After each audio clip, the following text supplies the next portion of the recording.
In 1969, John Lennon, Paul McCartney, George Harrison, and Ringo Starr recorded the Beatles song Get Back.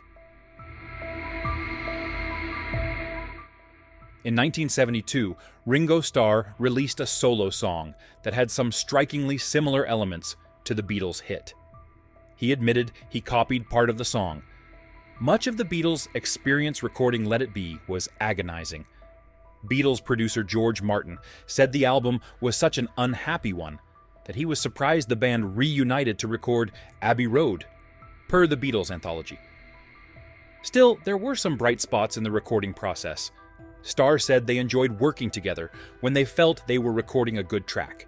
Get Back was a good track. I felt, this is a kick-a track. Don't Let Me Down. Also, Starr said, they were two fine tracks, quite simple and raw, back to basics. He liked Get Back so much that he borrowed part of it for his own 1972 song, Back Off Boogaloo. I'd done a hook to the track in Get Back, which sounded good and it's been copied since, by myself in fact, in Back Off Boogaloo, Starr said. That's perfectly allowed by me. Starr once accidentally lifted elements of another song, and it wasn't one of his own. McCartney fondly recalled a time when Starr spent hours working on a song, and the result was a Bob Dylan hit.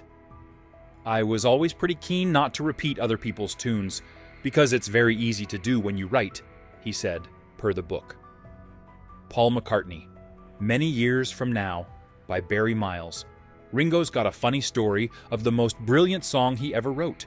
He spent 3 hours writing a very famous Bob Dylan song. McCartney said the rest of the Beatles did not have much sympathy for Starr's efforts.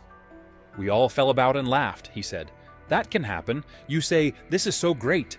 And someone says, yeah, it's number one at the moment. That's where I heard it. Back Off Boogaloo had another connection to the Beatles. The hook from Get Back is not the only Beatles element in Back Off Boogaloo. Harrison helped his former bandmate write the song. I didn't have the talent to end a song, Starr said, per the Daily Mail. With Back Off Boogaloo, I went to George and he helped me finish it. Some believe the connection goes further than that. Many have speculated that Starr wrote the song about McCartney's solo music. Get yourself together now, / and give me something tasty / everything you try to do / You know, it sure sounds wasted, he sings. While this sounds a bit harsh coming from Starr, he openly admitted that he didn't like McCartney's album Ram. I feel sad with Paul's albums because I believe he's a great artist, incredibly creative, incredibly clever, but he disappoints me on his albums, Starr said, per the Beatles' Diary Vol. 2, adding, I don't think there's one tune on the last one, Ram. I just feel he's wasted his time. It's just the way I feel. He seems to be going strange.